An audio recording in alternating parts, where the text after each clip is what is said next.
에, 이 국토본에서 거듭 분노하고 참 외로운 비명소리를 지르고 있는데 대한민국 국민들은 지금 이 부정선거에 대한 소송과 재판이 어떻게 돌아가는지 아무도 잘 모르는 것 같아요. 자, 이런 사태, 우리 이상로 대표님, 지금 현재와 같은 선거법으로는 선거 못한다 그래서 선거법 개정안도 준비하고 계시는데 지난 4.15 총선거에서 있었던 물리적인 여러 가지 부정의 이 선거의 자료들은 너무나 많이 이 시민단체 또 우리 독립 유튜버들에 의해서 적발되고 고발되지 않았습니까? 대법원이 무슨 배짱으로 이렇게 재판을 연기하는 것일까? 우리는 이것을 어떻게 봐야 될 것인지, 대법원은 그 의도가 무엇일까? 이런 거를 좀 한번 우리가 보면 어떻게 했다고 생각을 해야 될까요? 일단 4.15 총선이 부정이냐 아니냐 하는 거는 이미 판명이 났다고 생각합니다. 왜냐하면 그 4.15 총선이 부정이 아니었다면 180일 이전에 이미 판결이 끝났을 겁니다. 180일이 지나 지금 1년이 넘도록 부정선거에 관한 심리를 시작하지 않고 있다는 것은 그것이 부정선거라는 것을 아주 명확하게 증거하는 거라고 생각합니다. 이 시점에서 부정선거가 없었다고 주장하는 사람들이 있었죠. 우리 언론인 중에도 있었고 정치인 중에도 있었습니다. 그 사람들은 두 가지 중에 하나다. 게으르거나 사악하다. 그런데 지금 이 시점에는 그 사람들은 게으르다고 얘기할 수는 없다. 왜냐하면 사악하다. 왜냐하면 아까 말씀드렸듯이 부정선거 이미 벌써 명확하게 밝혀졌기 때문에 180일이 지나서 지금 1년이 지나도록 부정선거에 관한 심리를 시작하지 않는다는 것은 부정선거가 명확하다는 겁니다. 그럼에도 불구하고 부정선거가 없었다고 주장하는 사람들은 예전에는 게으르해서 그렇다고 할지 모르지만 지금은 게으른 차원이 아니라 사악한 차원이다라는 겁니다. 사악하다면 이유가 있을 것이죠. 그렇게 해서 자기가 얻는 이익이 존재한다는 겁니다. 이 부정선거를 주장하지 않는 것이 자기에게 이익이 된다라고 생각하는 것은 저는 두 가지로 판단을 합니다. 두 가지로 판단한 이유는 첫째, 이미 속으로는 다 부정선거라는 거 알고 있습니다. 그럼에도 부정선거가 없다고 자기 입으로 얘기하는 데는 두 가지 이유가 있다. 첫째는 이 부정선거의 피해자가 국민의힘입니다. 국민의힘 당내에서 자기 경쟁자, 당내의 경쟁자가 부정선거로 탈락됐기 때문에 내가 이익이라는 겁니다. 그러니까 나에게 더 중요한 건 저쪽 상대방, 여당 사람이 아니라 당내에서의 경쟁자가 부정선거에 의해서 떨어져 나갔으므로 나에게 이익이다. 그래서 부정선거가 없었다고 주장한다는 겁니다. 첫 번째가. 두 번째 주장은 뭐냐면 부정선거에 이미 알면서도 불구하고 부정선거 아니라고 주장하는 두 번째 이유는 뭐냐면 선거관리위원회에 아부하기 위해서 그렇다는 겁니다. 지금 우리나라 공직선거법이 그리고 여러 가지 법이 국회의원의 갑입니다. 갑도 그런 갑이 없습니다. 슈퍼갑입니다. 따라서 저들의 눈에 나면 다음번 선거에서 당선되지 못할 확률이 대단히 높습니다. 그러니까 누군가가 목청을 높여서 부정선거라고 얘기를 해줄 때 아니하고 부정선거 아니야라고 해주면 선거관리위원회에서 맞아, 저 사람은 우리가 좀 봐줘야 되겠는데 라고 하는 겁니다. 따라서 지금 부정선거가 아니라고 주장하는 사람들은 사악한 사람이거나 비겁한 사람이라는 것이죠. 이제 그렇고요. 그러면 왜 부정선거에 대한 심리를 180일이 지나도 하지 않는가? 그건 너무나 당연합니다. 부정선거이기 때문에 그렇습니다. 그러면 그것을 일단 심리를 시작하면 밝혀질 수밖에, 우리는 공개재판이니까 밝혀질 수밖에 없습니다. 부정선거가 밝혀지면 이 정권은 내려와야 되고, 그뿐만 아니라 다음번 선거에서 승리할 수 없습니다. 그러니까 이 김명수 대법원은 끝까지 이 부정선거에 관한 당선 무효소송, 선거 무효소송을 개시하지 않을 겁니다. 언제까지? 내년 3월 9일 대선 때까지 안 할 겁니다. 내년 3월 9일 대선 때까지 안 하는 이유는 뭐냐면 내년 3월 9일 대선에서 또 부정선거를 하기 위해서 그렇습니다. 왜 3월 9일 날 내년 3월 9일 부정선거를 하느냐? 어차피 감옥 가는 건 마찬가지입니다. 부정선거를 하다가 걸려면 감옥 가죠. 정권을 뺏겨도 감옥 갑니다. 감옥 가는 건 마찬가지예요. 그런데 부정선거를 하다 안 걸리면 감옥 안 갑니다. 또 부정선거를 하다 걸려도 재판이 이루어지지 않으면 지금처럼 감옥에 안 갑니다.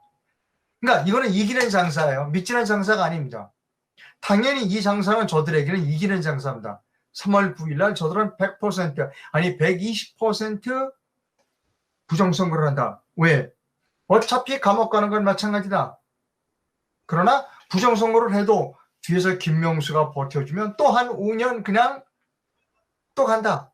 그 다음 5년 또 부정선거 하지만 또 김명수 같은 대법원장이 또 지켜주면 또 간다. 그러면 이해찬이가 얘기했던 대로 20년 집권, 50년 집권은 얼마든지 할 수 있다. 하는 겁니다. 그래서 저는 단언하건대 3월 9일까지, 내년 3월 9일까지 안 한다. 선거, 그 부정선거에 관한 심의를 대법원은 하지 않는다는 겁니다. 자, 여기서 이제 제가 그러면 우리는 어떻게 해야 되느냐 하는 부분입니다. 다음에도 또 부정선거를 하게 내버려둬서는 안 되는 것이죠. 야, 지금 거는 어차피 저는 많은 사람들이 얘기합니다. 지금 4.15 선거는 절대로 저들이 절대로 내년 3월 9일까지 절대로 심의를 열지 않습니다. 바보예요, 저 사람들이. 죽을 일을 왜 해요? 안 합니다. 절대로 저는 안 한다고 봅니다. 그러면 우리는 어떻게 해야 되냐? 그거는 그거대로 4.15 규명선거는 부정선거는 밝혀내야 하고 투쟁해야 되지만 우리에게 지금 더 중요한 거는 3월 9일 날 대선을 해서 부정선거를 막는 거라는 겁니다. 막기 위해서는 어떻게 하느냐? 공직선거법을 개정해야 합니다. 공직선거법 개정에 관해서는 제가 한 2달 전부터 다른 아무도 지금 만들고 있지 않으니까 말로만 개정해야 된다, 말로만 개정된다고 말하지 누구도 그 부분에 대해서 직접 나서는 사람이 없습니다. 그래서 제가 기자가 공직선거법 개정안을 만들었고 거의 다 만들었습니다. 그래서 6월 중순에 세미나를 열어서 공표할 그런 생각입니다. 지금 제가 드리는 말씀 여기서 끝내고요. 다음번에 발언 기회를 주신다면 공직선거법 개정안 초안을 설명드리도록 하겠습니다. 감사합니다. 감사합니다. 감사합니다. 우리 이상로 대표님 매우 재미난 말씀을 하셨습니다. 제1야당인 이 국민의힘 당이 왜 부정선거라고 하지 않고 침묵하느냐. 그것은 자기의 정적이 부정선거로 제거됐기 때문이다. 매우 재미있는 말씀입니다. 정말로 그 사악한 그 정치 만일 그렇다면은 그러한 인간들은 정계에 들어갈 자질 자체가 없다고 봐야 되겠죠. 근데 우리 자, 그러면은 이제 우리 그 프리덤 뉴스의 이상로 대표님께서 오래전부터 선거가 만일 내년 대선이 제대로 치러진다 한다면은 현재와 같은 이 선거법으로는 도저히 이 사전투표제라든가 또 이 전자개표제, 뭐 QR코드를 마음대로 쓰는 또 이 개표를 뭐 그 어디서 음침한 곳에 투표함을 감춰뒀다가 꺼내가지고 하는 이런 아주 그 부정선거가 개입될 수 있는 소지가 도처에 있는 이런 선거법, 정말 이 대한민국이 왜 이렇게 됐나 한탄스러울 정도인데 우리 이상로 대표님께서 이 선거법의 투명한 그런 선거법을 만들기 위해서 그 개정 투쟁을 하고 계시는데 지금 어떻게 진전되고 있는지 좀 말씀해 주시면 감사하겠습니다. 예, 제가 그 공직선거법 개정안을 만든 것은 한 달 정도 됐습니다. 그리고 대충 다 거의 다 만들어졌고요. 지금은 이제 여러분들에게 보여드리면서 글자가 틀렸다든가 법률 용어가 틀렸다든가 그런 부분들을 검증을 받고 있는 그 상태입니다. 그래서 공직선거법을 어떻게 바꿨는지를 개정한 초안은 제가 여러분께 설명해 드리도록 하겠습니다. 첫째, 그 사전선거는 폐지했습니다. 사전선거가 이 선거의 가장 그 부정선거의 요소가 가장 크기 때문에 사전선거를 전부 폐지했습니다. 사전선거를 폐지하니까 공직선거법의 부피가 확 줄어들어가는 겁니다. 그러니까 이번에 법을 보면서 연구하니까 우리나라 선거는 3가지였습니다. 사전선거, 본선거, 그 다음에 우편선거. 우편선거로 하면 그 거소투표를 얘기하는 겁니다. 예를 들면 요양원이나 군대가 있던 거니까 3가지입니다. 우리나라 투표는 딱 3가지입니다. 선거를 했어요. 사전선거, 본선거, 그 다음에 그 거소투표, 그러니까 세 가지인데 사전선거를 없애버리니까 부피가 확 줄어들었다는 겁니다. 그러면 이제 사전선거를 폐지하면 사람들이 그 참정권을 지향받는 거 아니냐, 사람들이 바쁜데 그 하루에 딱 선거를 끝내면 안 된다라고 이제 반론이 들어올 것 같아서 본투표를 이틀로 늘려버렸습니다. 그래서 본투표는 어떻게 하느냐, 금요일과 토요일로 했습니다. 금요일 아침 6시부터 쭉 해서 토요일 날 저녁 6시 36시간 동안 하는 걸로 됐습니다. 그러니까 사전투표를 없애는 듯이 본투표를 이틀로 한다. 반드시 휴일, 그러니까 평일 하루 플러스 휴일 하루. 그래서 모든 선거 일자를 다 통일해 버렸습니다. 금요일과 토요일. 그런데 만약 금요일이 공휴일일 경우에는 목요일과 금요일로 이렇게 모든 선거를 다 통일을 했습니다. 그 다음에 이제 또 투표함에 대해서 투표함을 투명 재질을 바꾸자는 겁니다. 프랑스 같은 경우에 유리로 되어 있습니다. 투표함이 그래 바꾸자라고 하는 거고요. 투표 용지는 어떻게 하느냐라고 하면 제가 지금 여러분께 보여드리겠습니다. 투표 용지는 이건데요. 복권 방식을 택하자는 겁니다. 복권 방식은. 이 복권을 보면 여기 번호가 일렬 번호가 다 있습니다. 복권에는.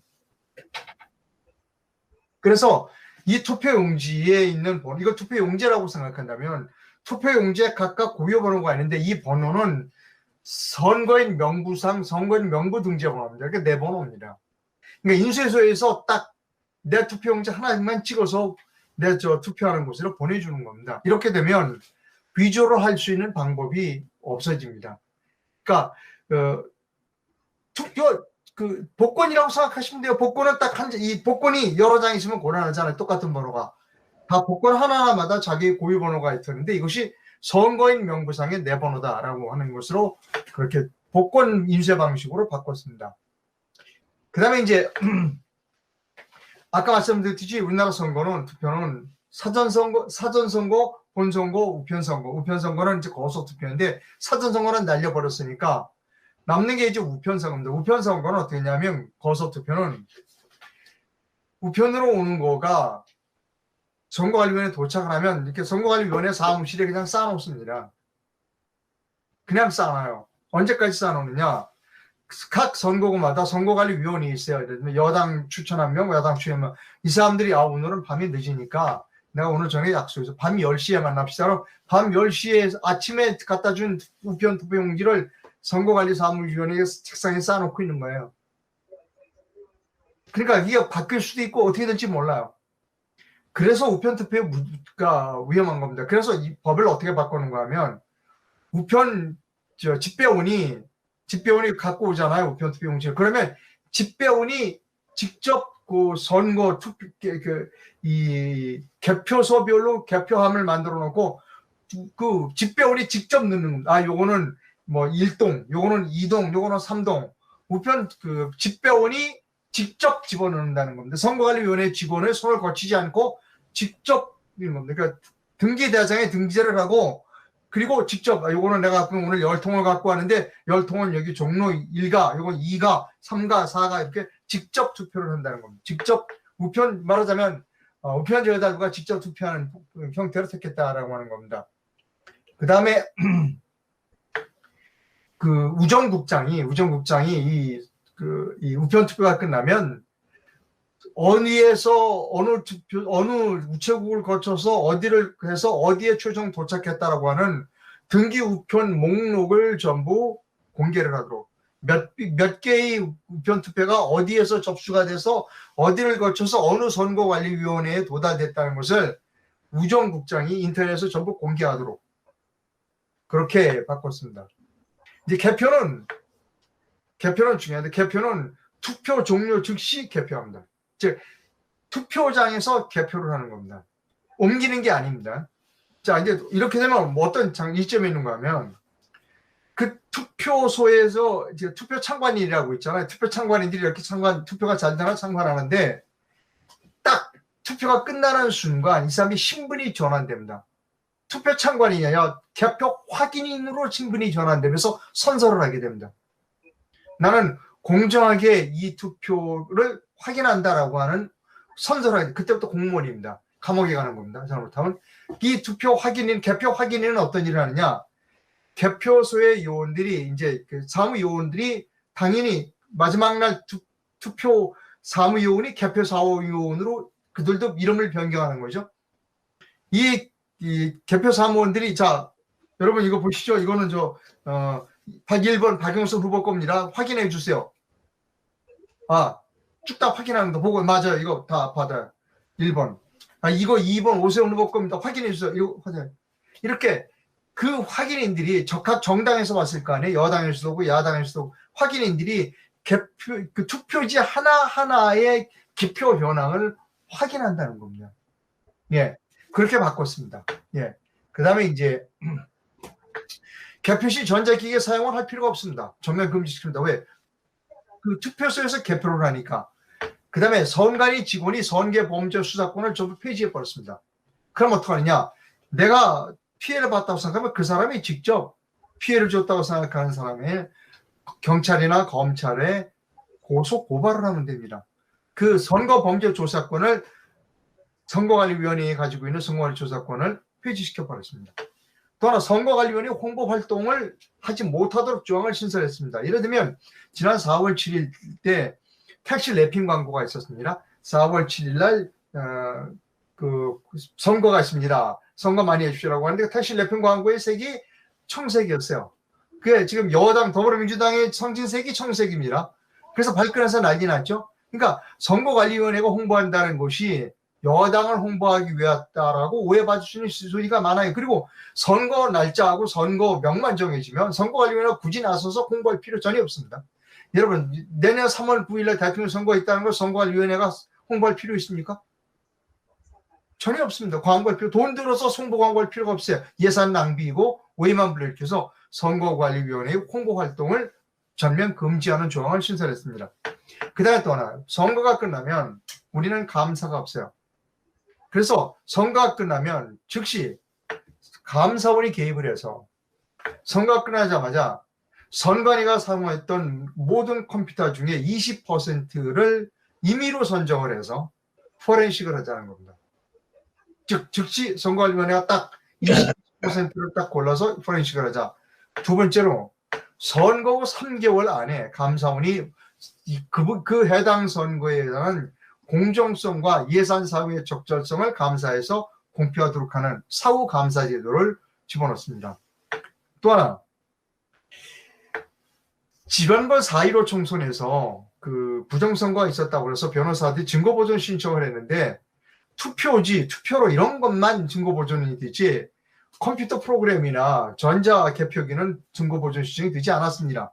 이것을 무엇까지 포함했는가 하면 증거보존 신청 목록이 하시는 게 전자적 장치와 프로그램도 이 증거 목록에 집어넣도록 추가했습니다.